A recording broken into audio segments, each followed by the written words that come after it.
Hello guys, welcome to the channel. So sorry for the previous videos.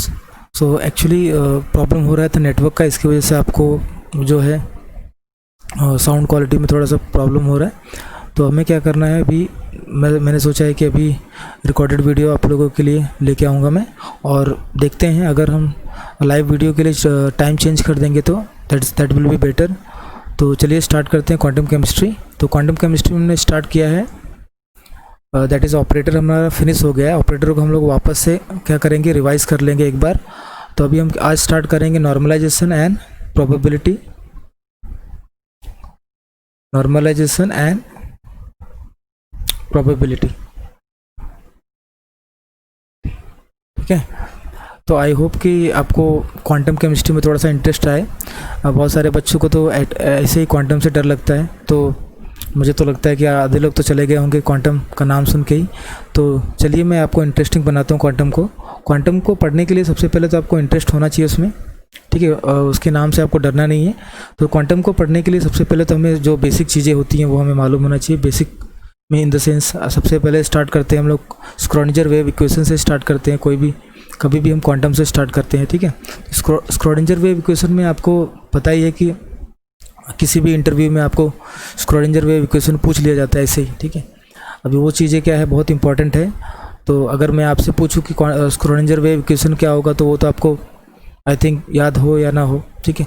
बार बार आपको क्या करना पड़ता है, वो रिवाइज करना पड़ता है। तो उसके लिए मैं आपको एक ट्रिक बताऊंगा कैसे याद करना है इसको, ठीक है। तो अभी सबसे पहले क्या देखते हैं कि नॉर्मलाइजेशन कांस्टेंट देखते हैं कि नॉर्मलाइजेशन होता क्या है, और किसी भी वेव फंक्शन में हम नॉर्मलाइजेशन कैसे फाइंड आउट करते हैं, ठीक है। तो नॉर्मलाइजेशन एंड प्रोबेबिलिटी की मैं बात कर रहा हूँ, ठीक है। तो कोई भी वेव जो है वो नॉर्मलाइज्ड वेव है कैसे है, ठीक है। तो एक साइंटिस्ट था बॉर्न नाम का, ठीक है। अगर आपको पता होगा तो बॉर्नविटा का नाम सुना होगा। तो बॉर्न नाम का एक साइंटिस्ट था, उसने क्या बताया कि कोई भी जो वेव फंक्शन होता है, तो अगर हम क्या करते हैं कि फाइंड आउट करते हैं किसी भी ऑपरेटर को हम किसी फंक्शन के ऊपर ऑपरेट करते हैं, तो हमें क्या मिलता है, एक वैल्यू मिलती है। उसे हम क्या बोलते हैं, आइगन वैल्यू, ठीक है। तो आइगन वैल्यू क्या होती है, कोई भी ऑपरेटर अगर आप ऑपरेट करते हो किसी भी फंक्शन के ऊपर, तो क्या मिलता है आपको पता है। नॉर्मली अगर आपको पता होगा तो कोई भी ऑपरेटर है सपोज, ठीक है, और हम क्या करते हैं किसी फंक्शन के ऊपर ऑपरेट करते हैं, तो हमें क्या मिलता है, हमें एक आइगन वैल्यू मिलती है। और ये आइगन वैल्यू क्या होती है, रियल होती है। ये वैल्यू क्या होती है, रियल आइगन वैल्यू होती है। तो आई होप कि ये पता होगा। तो इसमें ये रियल होती है, तो रियल मतलब अगर हम देखेंगे अगर एग्जैक्टली, तो बहुत लोगों ने बताया कि हाँ हम एग्जैक्ट जो है रियल होती है, लेकिन एग्जैक्ट नहीं होती वो। हम उसका वैल्यू जो है हम एग्जैक्ट इंटरप्रिटेशन नहीं कर सकते हैं, लेकिन हाँ हम ये बता सकते हैं कि वो क्या है, वो एक तरीके से क्या है, वो आपका एक तरीके से वो आपको जो मिलेगा वो एकदम अप्रॉक्सीमेटली हम फाइंड आउट कर सकते हैं, और उसको हम उसका एक पर्टिकुलर प्रोबेबिलिटी फाइंड आउट कर सकते हैं कि हाँ वो कहाँ से कहाँ तक होगा, एक जो वैल्यू होगी वो हम उसकी प्रोबेबिलिटी फाइंड आउट कर सकते हैं, ठीक है। तो इस तरीके से हम बोल सकते हैं कि तो बॉर्न ने बताया था कि हम क्या कर सकते हैं, किसी भी वेव फंक्शन के लिए हम क्या कर सकते हैं, अगर उसको ऊपर कोई भी ऑपरेटर हम ऑपरेट करते हैं, तो हम क्या कर सकते हैं, उसके लिए एक पर्टिकुलर वैल्यू मिलती है। और वो वैल्यू क्या है, हम क्या करते हैं, एक्सपेरिमेंट से फाइंड आउट करते हैं। और जो भी वैल्यू हम एक्सपेरिमेंट से निकालते हैं वो एक्चुअली में एग्जैक्ट नहीं होती, वो हम अप्रॉक्सीमेटली बता सकते हैं कि यहाँ से यहाँ तक हो सकता है। तो उसके लिए हम एक दूसरा कॉन्सेप्ट लेके आते हैं प्रोबेबिलिटी का, ठीक है। प्रोबेबिलिटी का कॉन्सेप्ट लेके आते हैं वहाँ पे। तो नॉर्मलाइजेशन होने के लिए, तो बॉर्न ने क्या बताया, बॉर्न ने ये बताया कि नॉर्मलाइज होने के लिए हम नॉर्मलाइज कैसे करेंगे। हम जैसे फॉर एग्जांपल आपको एक इलेक्ट्रॉन दिया जाए और आपको पूछा जाए कि वो इलेक्ट्रॉन कहाँ पे, एग्जैक्टली कहाँ पे, तो हम ये नहीं बता सकते हैं कि वो इलेक्ट्रॉन कहाँ पे होगा, लेकिन हाँ हम उसकी प्रोबेबिलिटी बता सकते हैं कि वो कहाँ पे होगा, ठीक है। तो इस तरीके से सबसे पहले हम देखेंगे, सपोज हमारे पास कोई भी वेव फंक्शन है, ठीक है, साई है। तो अगर हमें प्रोबेबिलिटी फाइंड आउट करना है, तो हम प्रोबेबिलिटी कैसे निकालेंगे, प्रोबेबिलिटी मतलब पी। तो प्रोबेबिलिटी अगर हमें निकालना है तो हम क्या करेंगे,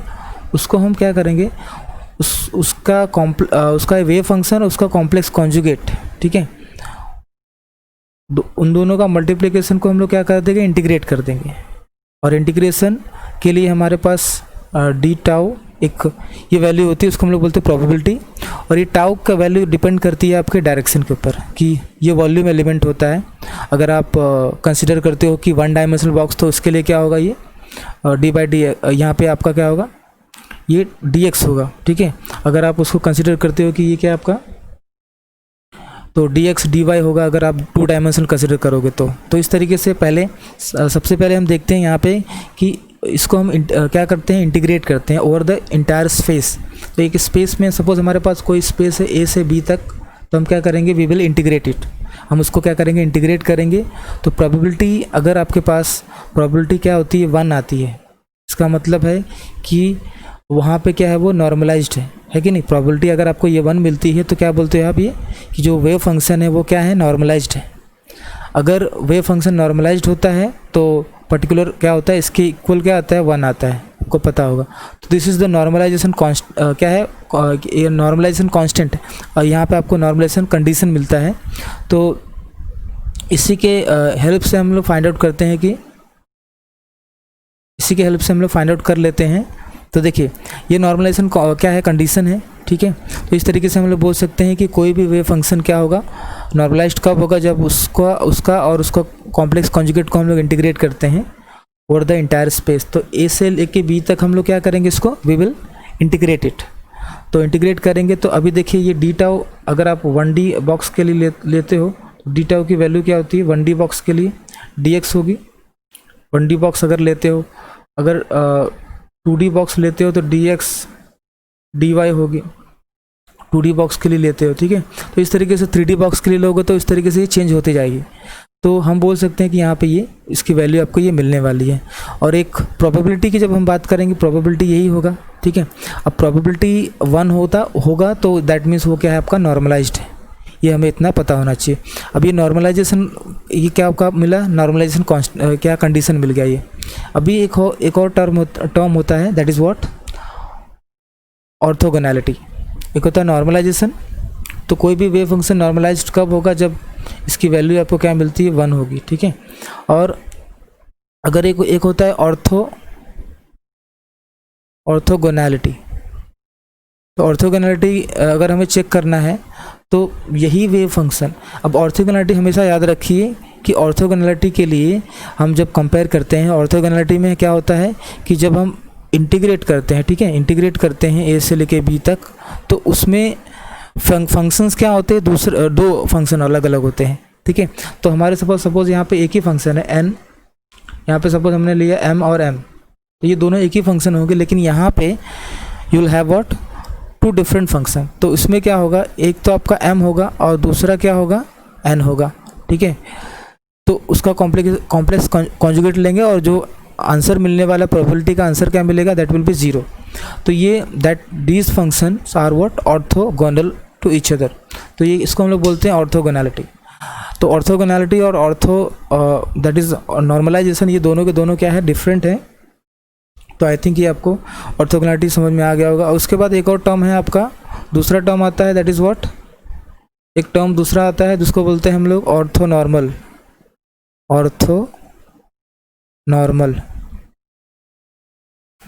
ऑर्थोनॉर्मल सेट होता है, ठीक है। ऑर्थोनॉर्मल का मतलब होता है, सपोज हमारे पास 2 वेव फंक्शन है, suppose we have what, m n, ठीक है, ये 2 वेव फंक्शन है। तो ऑर्थोगोनैलिटी में तो आपको पता चल गया कि ये मिल गया, ठीक है। अब नॉर्मल सेट में क्या होगा, ऑर्थोगोनल भी होगा और नॉर्मलाइज्ड भी होगा, ठीक है। तो अगर हम क्या लेंगे, हम लोग अगर ऐसा लेते हैं, ठीक है, ऐसा लेंगे, ठीक है। तो इन दोनों का जब हम क्या करेंगे, इन दोनों का जब नॉर्मलाइजेशन करेंगे तो क्या मिलेगा हमें, डी टाउ के रेंज में, यहाँ पे डी टाउ है, तो इसमें क्या मिलने वाला है आपको, यहाँ पे नॉर्मलाइजेशन कंडीशन है तो 1 होगा, ठीक है।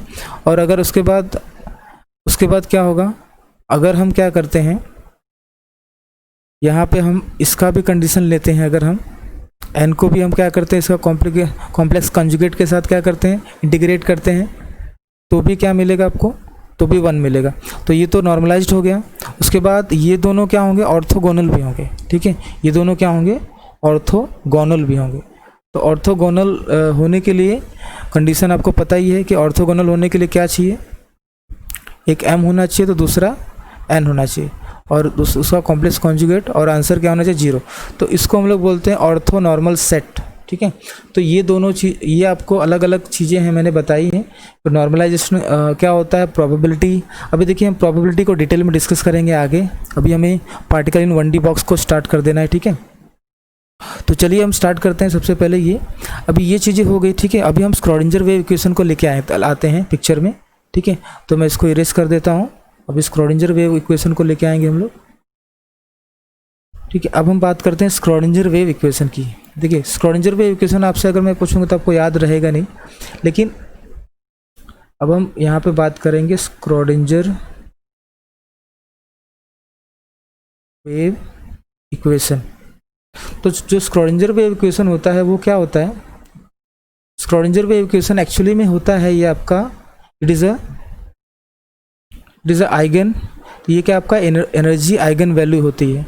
ये ऐसा इक्वेशन होता है, वो क्या होता है, एनर्जी, जिससे आपको एक एनर्जी मिलती है किसी भी सिस्टम के लिए। तो ये क्या आपका एनर्जी आइगन वैल्यू इक्वेशन है। So this will be the, तो इससे हम एनर्जी फाइंड आउट कर सकते हैं। तो फॉर एग्जांपल अगर हम क्या करते हैं, सपोज अभी इसको सॉल्व करने के लिए हम क्या करेंगे, simply suppose we have what Hamiltonian operator, और हमने क्या किया, साई फंक्शन पे उसको ऑपरेट कर दिया, तो हमें क्या मिलने वाला है, we will get a this equation. तो इसी को हम लोग बोलते हैं एनर्जी। ये क्या होगा, this will be the energy, this will be the energy. तो this is the energy eigen value equation, जिससे हमें मिलता है स्क्रॉडिंजर वेव इक्वेशन को। तो इसको स्क्रॉडिंजर वेव इक्वेशन को अभी हमें सॉल्व करना है, तो ठीक है। अभी डेल्टा, ये क्या आपका ऑपरेटर है, तो ऑपरेटर की वैल्यू क्या होती है, what is the operator value, this is the Hamiltonian operator. तो आपको पता है कि डेल्टा एच की वैल्यू क्या होती है, डेल्टा एच की वैल्यू क्या होती है, यहाँ से अगर आप देखोगे तो यहाँ पे अगर 1D यहाँ से आप अगर लेते हो तो kinetic energy plus potential energy होती है, सॉरी है कि नहीं, काइनेटिक एनर्जी प्लस यहाँ से पोटेंशियल एनर्जी मिलेगी आपको।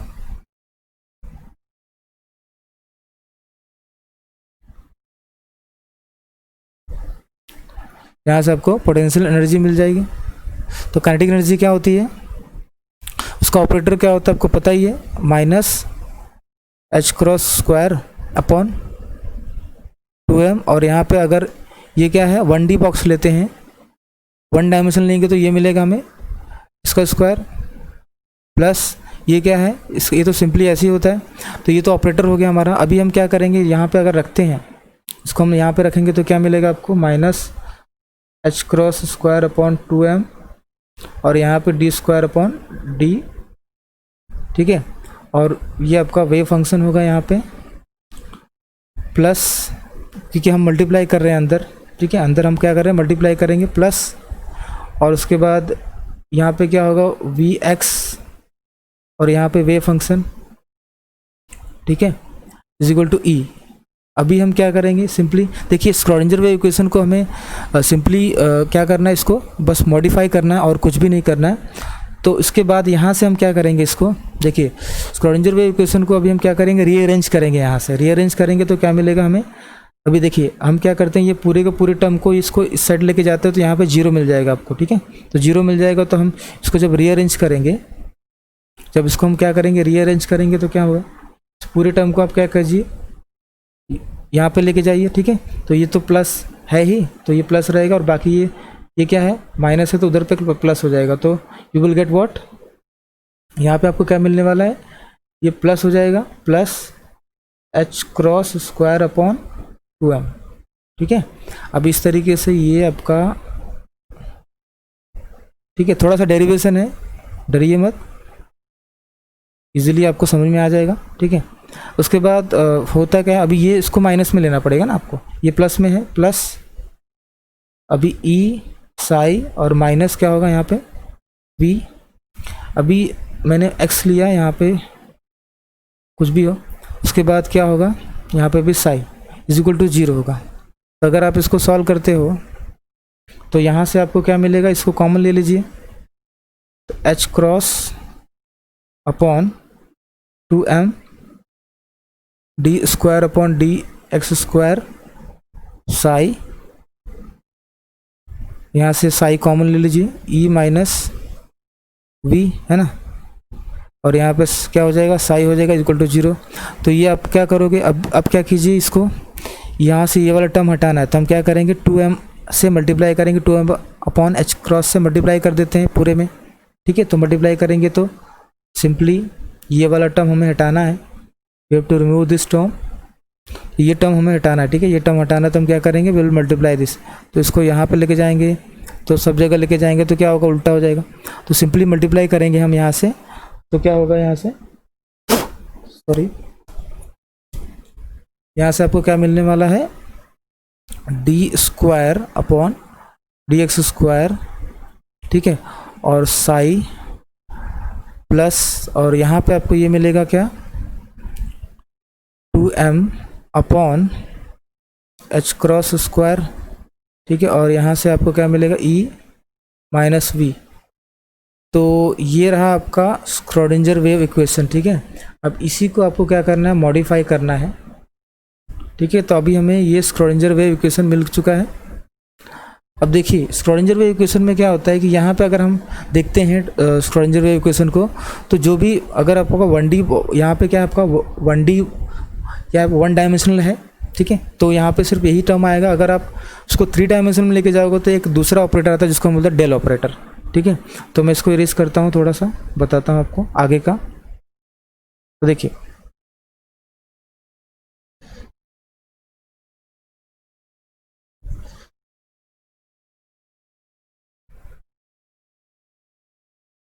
तो अभी देखिए इसका यूज़ बहुत ज़्यादा है, ठीक है। अगर आप देखोगे तो इसका बहुत काफ़ी यूज़ होगा, क्योंकि अगर हम यहाँ पे सिस्टम को, ठीक है, अब हम 3D बॉक्स में लेते हैं, ये तो आपका 1D है, ये 1 डायमेंशनल बॉक्स में ना, ये 1D के लिए, तो 1D के लिए मैंने आपको बताया कि यहाँ पे सिर्फ x ही आएगा। तो अगर हम 3D में लेंगे, इन 3D में लेंगे अगर, तो 3D में लेंगे तो क्या हो, सिंपली यहाँ से आपको क्या मिल जाएगा, इसको हम लोग चेंज कर देंगे, यहाँ पे इसको चेंज कर देंगे, तो यहाँ पे क्या लिख सकते हैं हम लोग, यहाँ पे हम d square d x square plus d square by d, sorry, d y square plus d square upon d z square. अभी ये ले सकते हैं हम लोग यहाँ पे, और यहाँ पे साई आएगा आपका, ठीक है, सब में साई से मल्टीप्लाई करेंगे, और उसके बाद plus 2m upon h cross square, और उसके बाद यहाँ पे e minus v equal to 0। अभी ये जो क्वांटिटी है, इस क्वांटिटी को हम लोग बोलते हैं, this quantity is called as what, del. Del मतलब यहाँ पे ये डेल का स्क्वायर एक्चुअली। अगर आप इसको स्क्वायर निकालते हो तो देखिए जो डेल की वैल्यू होती है वो क्या होती है, d upon d x plus d upon d y और प्लस, ठीक है। तो ये जो क्वांटिटी होती है, अगर आप जिसको ध्यान से देखते हो तो यहाँ से ये क्वांटिटी आपको क्या मिलेगी, डेल, ठीक है। यहाँ से आपको क्वांटिटी मिल जाएगी डेल का स्क्वायर, ठीक है। आप क्या कर सकते हो, इजीली इसको आइडेंटिफाई कर सकते हो, डेल की जो वैल्यू होगी, ठीक है। डेल की वैल्यू पहचानने के लिए आपको कुछ भी यहाँ पे सिंपली आपको कुछ करना नहीं है, 1 डायमेंशनल में, 2 डायमेंशनल में और 3 डायमेंशनल में अगर इसको पहचानना है आपको, तो सिंपली आप इसको आसानी से क्या कर सकते हो, पहचान सकते हो, ठीक है। तो डेल की वैल्यू निकाल लिया हमने, ठीक है। अब क्या करेंगे, देखिए अब यहाँ से हम, एक मिनट,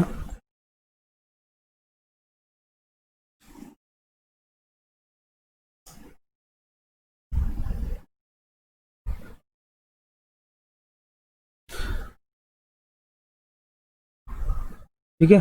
तो ये जो वैल्यू है, अगर आप इसको देखते हो, ये डेल की वैल्यू है ना, ये ऑपरेटर होता है, एक हमारा क्या होता है, ये ऑपरेटर होता है, ठीक है। ये सारा क्या होता है, ऑपरेटर होता है।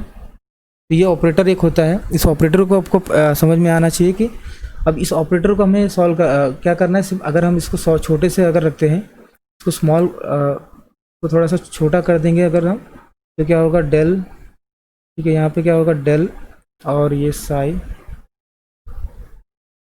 तो हम लोग डेल स्क्वायर बोलते हैं। तो यहाँ से आपको क्या मिल जाएगा, डेल स्क्वायर साई। आप इसको इस तरीके से भी चेंज कर सकते हो, ठीक है। वैसे भी इसकी ज़रूरत नहीं पड़ेगी आपको यहाँ से,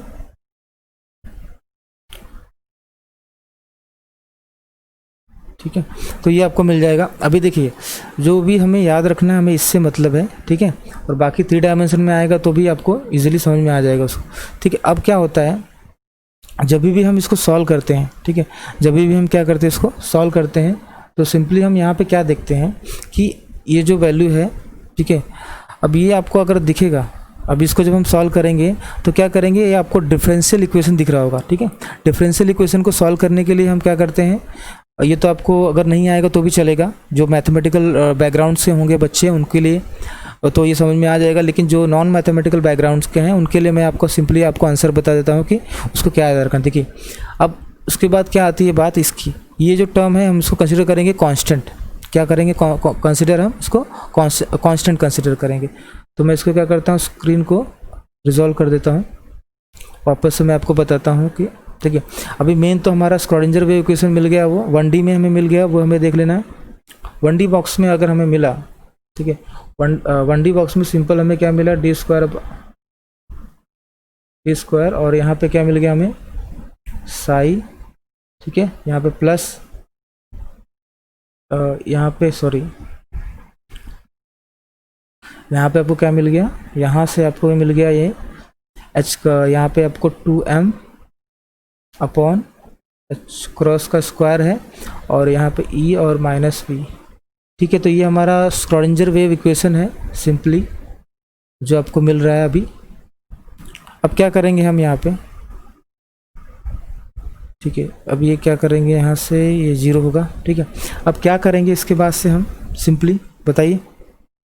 अब इसके देखिए ये डिफरेंशियल इक्वेशन है, अगर आप इसको देखो, अगर हम इसको क्या करते हैं, अगर हम 1D बॉक्स के लिए लेते हैं, है ना, अगर हम किसको लेते हैं, 1 डायमेंशनल बॉक्स को लेते हैं, डायमेंशनल बॉक्स को लेते हैं, तो जो v की वैल्यू होती है, v की वैल्यू होगी, v की वैल्यू क्या होगी, पोटेंशियल एनर्जी की वैल्यू क्या होगी, पोटेंशियल एनर्जी की वैल्यू क्या होती है, 0 होती है 1 डायमेंशनल बॉक्स में। 1 डायमेंशनल बॉक्स कैसा होता है हमारा, ऐसा होता है।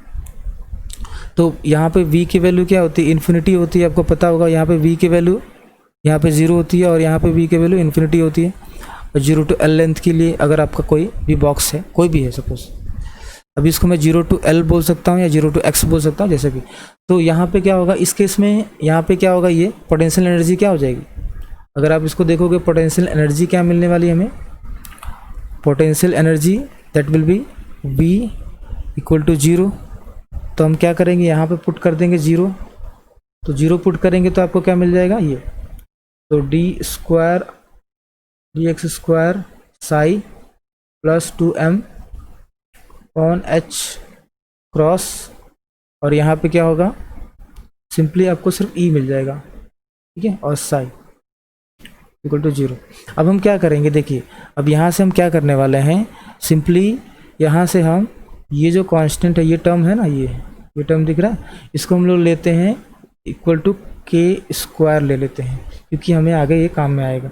जब k स्क्वायर ले लेंगे तो क्या होगा, जब k स्क्वायर ले लोगे तो क्या होगा, आपको क्या मिल जाएगा, D square upon D square Sai plus ये क्या मिल जाएगा आपको यहाँ से k स्क्वायर और यहाँ पे आपको साई मिल जाएगा। तो it is a second order differential equation. और इसका सोल्यूशन क्या होगा, इसका सोल्यूशन एक होता है, अगर आप देखोगे, अगर आपको आपने पढ़ा भी नहीं है तो भी मैं आपको बता देता हूँ कि इसका एक सोल्यूशन होता है, it is a second order differential equation, है कि नहीं। So it has a solution, तो कोई तो सोल्यूशन होगा। अब इसका जो सोल्यूशन होगा, कोई भी डिफरेंशियल इक्वेशन को जब आप सॉल्व करते हो तो कुछ तो आंसर मिलता है आपको। अब वो आंसर हमें फाइंड आउट करना है। देखिए इसका जो आंसर होगा दैट विल बी द, ये जो आपका वेरिएबल है, ये आपका एक वेरिएबल है ना, ये वेरिएबल है, इसका मतलब इसी को सोल्यूशन मिलेगा ना, यही मिलेगा आपको। तो साई मिलेगा आपको, साई, तो साई क्या मिलेगा, ए साइन, क्या लिखते हैं आपको, ए साइन के एक्स, ठीक है, प्लस बी कॉस के एक्स, ये आपको सोल्यूशन मिलता है जब हम इसको सॉल्व करते हैं, ठीक है। तो इट इज़ अ सोल्यूशन, ठीक है, तो ये आपका सोल्यूशन हो जाएगा। अब सोल्यूशन हो गया, मिल गया हमें, अब हम सोल्यूशन मिल गया। देखिए अभी हम पढ़ रहे हैं 1D बॉक्स के लिए, ये जो हम कर रहे हैं अभी हम क्या कर रहे हैं, it is a simple it is a application of what, it is a simple application of, ये जो हम कर रहे हैं वो क्या कर रहे हैं, application of Schrodinger wave equation in 1D box में कर रहे हैं, है ना। सिंपली हम 1D बॉक्स में इसका एप्लीकेशन कर रहे हैं सिंपली। तो अभी ये आपको आंसर मिलेगा। अब इस आंसर से आप क्या करोगे, अभी आपको इससे एनर्जी की वैल्यू हमें निकालना है। तो पहले हम क्या करेंगे, देखिए हमें अगर पता होगा कि अगर आप इसको क्या करते हो, देखिए इसको आप सॉल्व करते हो तो अगर यहाँ पे देखते हो बाउंड्री कंडीशन अप्लाई करते हो अगर आप, तो x की जगह पे अगर आप 0 रखते हो by applying a boundary condition, अगर आप बाउंड्री कंडीशन को अप्लाई करते हो, अप्लाई बाउंड्री कंडीशन अगर आप अप्लाई करते हो तो क्या होगा, x की जगह पे आप 0 रखो पहले, ठीक है। 0 से लेके L तक का आपका बॉक्स है, तो x की जगह पे 0 रखो।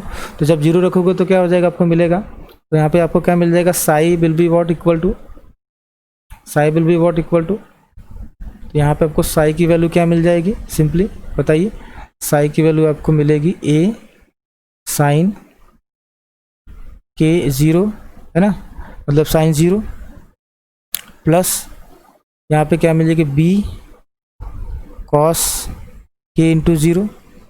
तो कॉस 0 क्या होता है, 1 होता है, आपको पता ही है। कॉस 0 क्या होता है, 1 होता है। और साइन 0 क्या होता है, क्योंकि 0 से मल्टीप्लाई करोगे तो वही होगा ना।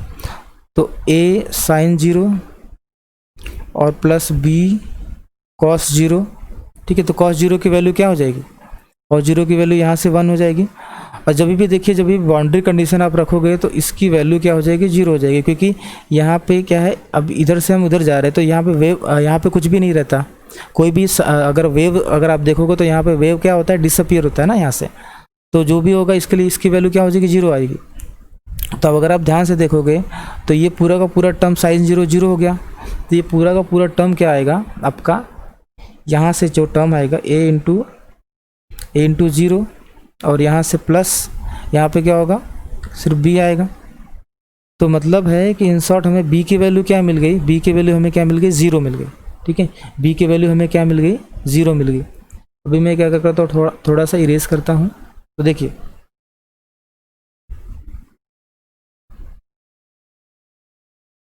ये वाला पार्ट को इरेज करता हूँ, तो ठीक है, आपको यहाँ से मैं इरेज करता हूँ।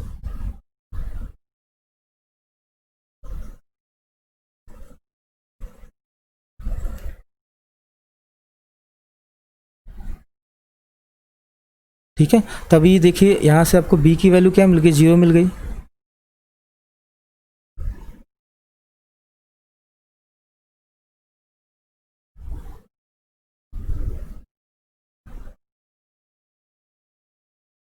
We have got the b की वैल्यू व्हाट, 0। मैं यहाँ पे लिखता हूँ, देखिए b की वैल्यू आपको यहाँ से क्या मिल गई, 0 मिल गई। अभी हमें क्या करना है दूसरा, देखिए अभी b की वैल्यू 0 मिल गई, तो हम यहाँ पर रख देंगे b की वैल्यू 0। तो जब b की वैल्यू आप 0 रखोगे इस इक्वेशन में, ठीक है। अब यहाँ इस इक्वेशन में आप क्या कर दिए, b की वैल्यू 0 पुटअप कीजिए, तो क्या मिल जाएगी आपको, देन क्या मिलेगा आपको, साइन। तो यहाँ पे आपको मिलेगा psi is equal to what, a sine के एक्स, ये मिल जाएगा ना, बराबर, सिंपली, ठीक है। तो अगर आप इसको फर्दर सॉल्व करते हो, अब दूसरा x की जगह पे l रखोगे तो आपको क्या मिल जाएगा, अब वो x की जगह पे l रखोगे तो आपको जो बाउंड्री कंडीशन है वो यहाँ पे क्या मिल जाएगा, आपको यहाँ पे वैल्यू मिल जाएगी, आपको कुछ मिलेगी, ठीक है। अब वहाँ से देखिए, अब x की जगह पे l रखना है, अगर आप x की जगह पे l रखोगे तो क्या होगा, ठीक है, l रखोगे मतलब मैक्सिमम कंडीशन अगर हम देखेंगे, प्रोबेबिलिटी की बात कर रहा हूँ मैं, तो प्रोबेबिलिटी में 0 से लेके l मतलब 1 तक हमें मिलना चाहिए, है ना, 0 से लेके 1 का जो है। तो कुछ नहीं, अभी हमें इसको वापस से डिराइव करने की ज़रूरत नहीं है। देखिए अब फाइनली जो मिलता था हमें स्क्रॉडिंजर वेव इक्वेशन में, जब 1D बॉक्स के लिए, फॉर 1D बॉक्स के लिए हमें सोल्यूशन क्या मिलता था। तो फॉर 1D बॉक्स के लिए आपको पता होगा कि फॉर 1 डायमेंशनल बॉक्स के लिए आपका जो वैल्यू मिलती थी, सोल्यूशन क्या मिलता था, साई इज इक्वल टू, यहाँ पे क्या मिलता था आपको, a, यहाँ पे आपको ऐसा मिलता था कि नहीं, 2/L, है ना, 2/L और यहाँ पे क्या मिलता था साइन एन पाई एक्स अपॉन एल, है ना, ये मिलता था। तो ये चीज़ें बस आपको याद रख लेना है, just this you have to by heart it. अब ये आप बाय हार्ट कीजिए, ये जो होगा ए की वैल्यू आपको ये मिलेगी, ठीक है। तो वो तो आप सॉल्व करने के बाद आपको मिलेगा, वो उसके लिए भी डेरिवेशन है, सारे के लिए डेरिवेशन। अब इतना डेरिवेशन हम नहीं करेंगे, हम सिर्फ हमें क्या करना है, सिर्फ हमें वैल्यू क्या करना है वो याद रख लेना है, ठीक है। तो ये मिल गई हमें। अब देखिए, अब ये इस वैल्यू से हमें पता चलेगा, ठीक है। अब ये वैल्यू मिल गई हमें ना, तो इस वैल्यू से हमें क्या करना है, देखिए अभी जो है हम क्या करेंगे, कंपेयर करेंगे, ठीक है। अब क्या करेंगे, इन दोनों को कंपेयर करते हैं। अगर हम इन दोनों को आप कंपेयर करोगे तो की स्क्वायर की वैल्यू क्या मिलेगी, अगर आप इन दोनों को कंपेयर करते हो, ठीक है, ये इक्वेशन को और ये इक्वेशन को, ठीक है, सारी की सारी वैल्यू रखने के बाद अगर कंपेयर करते हो तो देखिए सिंपली ए की वैल्यू आपको क्या मिलेगी, ये नॉर्मलाइजेशन कांस्टेंट है, और ये जो के की वैल्यू है वो कितनी है, k is equal to what, k is equal to what n pi upon L, ये मिल गई, है ना। दैट मीन्स अगर आप क्या करते हो, के स्क्वायर लेते हो तो क्या मिलेगी आपको, n square pi square upon L, ठीक है, ये मिल जाएगा। लेकिन हमने पीछे क्या किया है, पीछे हमने के स्क्वायर की वैल्यू क्या रखा है, पीछे हमने के स्क्वायर की वैल्यू क्या रखा है, अगर आप उसको याद रखोगे तो पीछे हमने लिया था के स्क्वायर की वैल्यू, जो लिया था वो क्या था, इन द स्क्रॉडिंजर वेव इक्वेशन, इसका वैल्यू लिया था हमने, याद करो जरा, याद कीजिए, याद आ गया आपको, ठीक है। तो हमने लिया था, सिंपली हमने लिया था के स्क्वायर इज इक्वल टू, मैं लिया था 2me अपॉन, क्या लिया था हमने, ये लिया था कि नहीं, ये लिया था हमने। अब देखिए ये जो है ये स्टार वन, ये दिस स्टार वन, अभी दोनों की दोनों वैल्यू क्या है, के स्क्वायर के इक्वल है। इसका मतलब क्या होगा कि हम क्या कर सकते हैं, इसको कंपेयर कर सकते हैं। कंपेयर करके हम क्या करेंगे, देखिए अब हम निकालेंगे यहाँ पे 2m, ठीक है, 2m, उसके बाद क्या होगा 2me है upon h cross square is equal to क्या आएगा, इसके वैल्यू के इक्वल आएगा n square pi square upon, sorry ये एल स्क्वायर, मैंने यहाँ पे क्या होगा, अगर आप इसका स्क्वायर करोगे तो इसका एल स्क्वायर होगा ना, सॉरी, तो यहाँ पे क्या होगा, ये एल स्क्वायर है, ठीक है। अब देखिए अभी क्या करना है, हमें एनर्जी फाइंड आउट करना है। मैं क्या कर रहा हूँ, हमें फाइंड आउट करना है एनर्जी का इक्वेशन फाइंड आउट करना है, that's why I am taking this. तो इसके लिए हमें क्या करना है, कंपेयर करना है। तो एनर्जी का इक्वेशन क्या मिलेगा, यहाँ से आप ई को उधर भेज दीजिए, तो ई को इधर रखिए और बाकी सबको उधर भेज दिए, तो क्या मिल जाएगा आपको, आपको यहाँ से क्या मिल जाएगा, energy will be what equal to, energy will be equal to what n square pi square upon L square है, और यहाँ पे क्या होगा, एच स्क्वायर हो जाएगा, एच क्रॉस स्क्वायर होगा, और यहाँ पे क्या बचेगा आपको 2m, है ना। अब देखिए एच क्रॉस की वैल्यू क्या होती है, अगर आप इसको देखोगे एच क्रॉस की वैल्यू क्या होती है, रिड्यूस मास है, सॉरी रिड्यूस प्लैंक्स कांस्टेंट है। तो मैं इरेज करता हूँ अभी। तो देखिए एच क्रॉस की वैल्यू क्या होती है, रिड्यूस्ड प्लैंक्स कांस्टेंट की वैल्यू क्या होती है, h cross equal to h upon 2 pi. तभी वो वैल्यू रखना पड़ेगा हमें, वो वैल्यू क्या करते हैं हम लोग, रखते हैं। तो अगर वो वैल्यू रखते हैं अगर हम, तो क्या मिलता है वो देखते हैं हम लोग, ठीक है।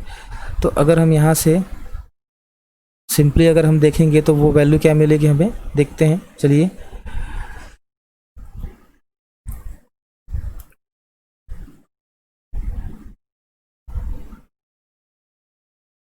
ठीक है, अभी देखिए अगर हम देखेंगे यहाँ से आगे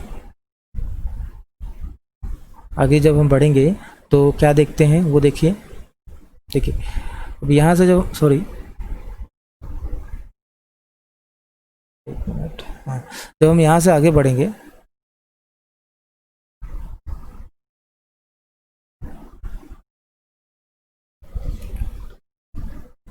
तो यहाँ पे देखिए, अब इसका हम यूज़ करेंगे आगे। तो यहाँ पे हम ये जो वैल्यू है, ये वैल्यू को हम क्या करेंगे, एच क्रॉस की वैल्यू क्या होती है, एच अपॉन 2 पाई होती है ना, इसको हम पुटअप करते हैं। जब हम पुट करेंगे तो क्या मिलेगा, A is equal to E is equal to energy is equal to N square pi square, है ना, अपॉन 2m एल स्क्वायर, है ना। अब यहाँ पे एच क्रॉस की वैल्यू क्या है, एच अपॉन 2 पाई का स्क्वायर, है कि ना।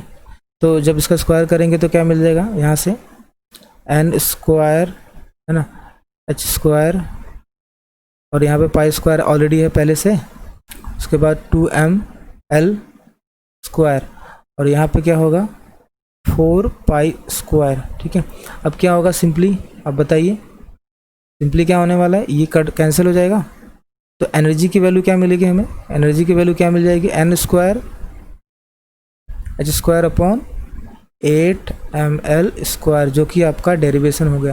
ठीक है, ये डेरिवेशन मैंने इसलिए बताया ताकि आपको जो सारे के सारे स्टेप्स आपको समझ में आ जाएंगे। ठीक है, तो ये हम क्या करेंगे, this is the energy for the particle in 1D box.